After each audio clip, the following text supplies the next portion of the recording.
For this lesson, we are to talk about research variable.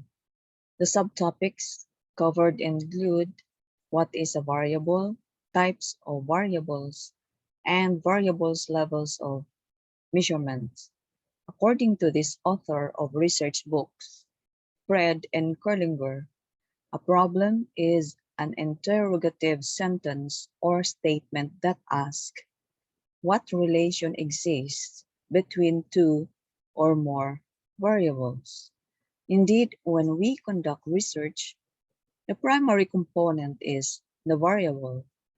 Each research problem constitutes a variable which has to be operationally well defined for the particular topic under study.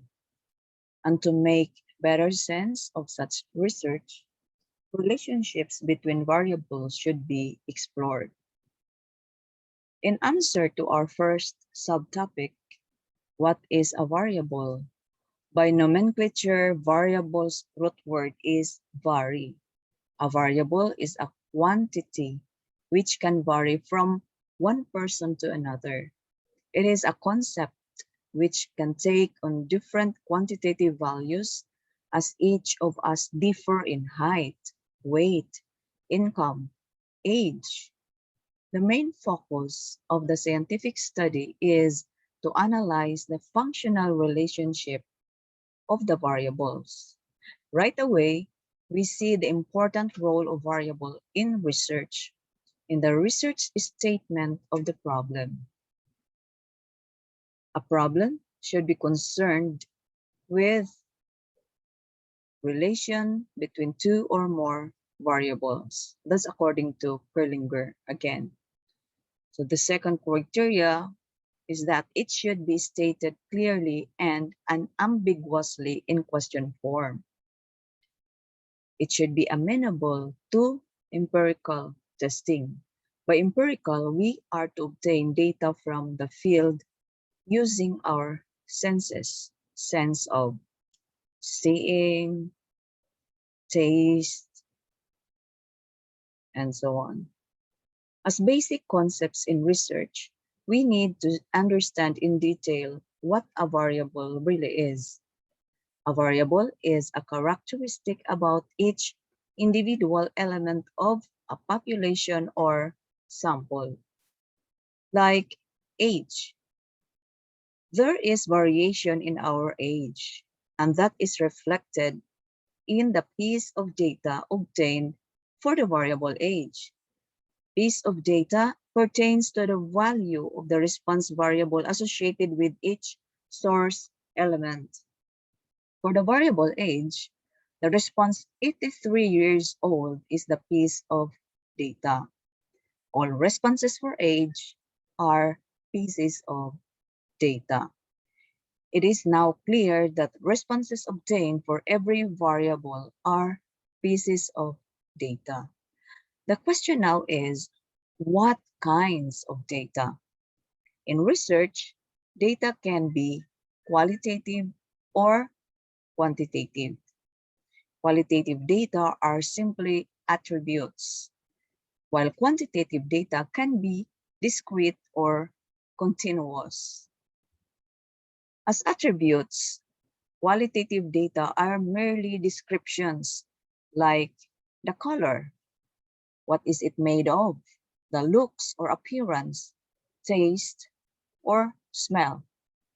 As discrete variables, quantitative data can be counted, but can only take certain values like number of Facebook reactions, number of votes in a poll survey, number of diaper changes in a day, or number of eggs in the refrigerator.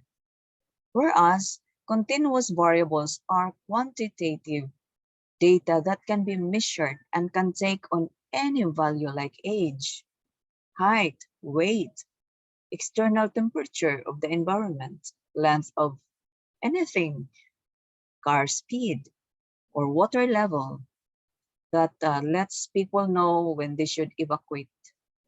Simply put, discrete variables discontinue while continuous variable may keep going. Months in a year can be counted. They discontinue. Age sheds off into the next.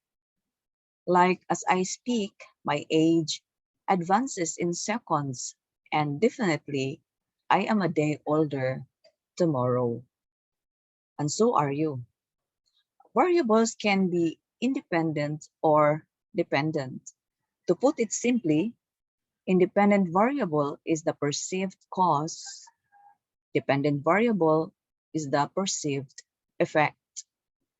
When we explore these two variables' relationship, it's possible that education is significantly related with the person's level of knowledge. The higher the educational attainment, the higher is the level of knowledge. What may be known to the college graduate may not be known to the elementary graduate. Something like that. Other practical examples would be this. Education uh, with a level of knowledge and family income makes it possible to send all children to school to obtain degrees. One's occupation yields appropriate income. Where are we in this ranking? This list reminds me of my university dormitory roommates.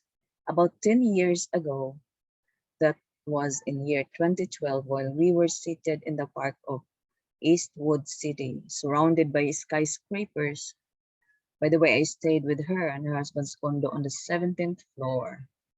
She shared with me that her previous job as CFO, Chief Financial Officer, to a company that made chairs inside cinemas was a whopping 300,000 plus monthly. She is a CPA who has under her many managers of various businesses of the company she is serving. Now she is managing her own business in Davao. To continue with other examples on independent and dependent variables. So education may relate to health status. Number of years in service may influence your boss, management style, democratic or authoritative. Employment's rank relates with salary received. Higher rank, higher salary. Nutritional intake relates with weight. More carbo intake may translate to bigger size, thus more kilos or pounds in weight. Let's mention other types of variables. Control variable is used in experiment study. The effectiveness of an experimental variable is examined by comparing with the control variable. For example, in this experimental study that we cited as an example in the previous lesson on research process, these 6 microorganisms here, 4 bacteria and 2 fungi, these were subjected to extracts from leaves of guava and tawa-tawa. Other samples are also subjected to pharmaceutical antibiotics, particularly chloramphenicol and mycostatin, for comparison purposes between the antimicrobial properties of what's in nature, these leaves, and what's with the synthetic antibiotics. That is in that particular experiment study. Another type is the confounding variable, which might influence the dependent variable or outcome measures. Its effect may be confused with the effects of the independent variable. Now, there are 2 types of confounding variable: intervening and extraneous variable. Intervening variable is hard, if not impossible, to observe especially if it has to do with an individual's feelings like boredom, stress, fatigue, excitement, etc. Whereas extraneous variable is more readily observed or measured and thus are more easily controlled. In this example, the independent variable is level of education, while the dependent variable is spending. There is a relationship between level of education and spending. Specifically, the higher a person's level of education, the more money she or he spends. But how does this relationship exist? After all, we know that being highly educated does not directly cause you to spend more money. To answer this question, there are intervening variables. Income can explain the relationship between education and spending. The higher one's education, the more spending. The higher one's education, the more money one is likely to make. This means that a person will have more income left over to spend, which leads to increased spending. In this example, income is the intervening variable in the relationship between education and spending. Because the intervening variable explains how or why the independent variable affects the dependent variable, it is also referred to as the mediating variable. In this next example, activity level as independent variable and weight gain as dependent variable. So weight gain depends on activity level. Age can be an extraneous variable. Being old surely confounds with a person's activity level that may add to weight gain. This is the last of those types of variables that we mentioned here. The organismic variable cannot be manipulated and is accepted by the researcher as they are. For example, levels of intelligence, sex, class levels, and the like. Respondents can be classified by sex, for example, but cannot be modified to suit the research condition. The differences between boys and girls could be due to differences in intelligence, training, motivation, or a myriad of other conditions present in all human beings, and not necessarily to biological differences between sex. We now come to the variables levels of measurement. Levels of measurement is a classification that relates the values that are assigned to variables. Nominal and ordinal are both categorical variables, categorical measures, considered as qualitative compared to interval and ratio measures, which are considered to be continuous because they are quantifiable. The importance of these measurements is for the researcher to make decisions about the type of statistical analysis that should be performed. You can't just compute anything here without knowing the proper level of measurement of the particular variable. In detail, the four measurement levels in order from the lowest level of information to the highest level of information, or NOIR, in OIR, nominal ordinal interval ratio. Ratio has the highest level of measurement and is the most flexible, and it can be transformed into the lowest level of measurement. Ratio can be interval, ordinal, or nominal depending on how the variable is operationally defined for the study. In the same way, interval can take the form of those below it. It can become ordinal or nominal, and the ordinal variable can become nominal. Nominal level of measurement, being the lowest of all measures, refers to label. Label whether same or different, as in the case of sex, male or female.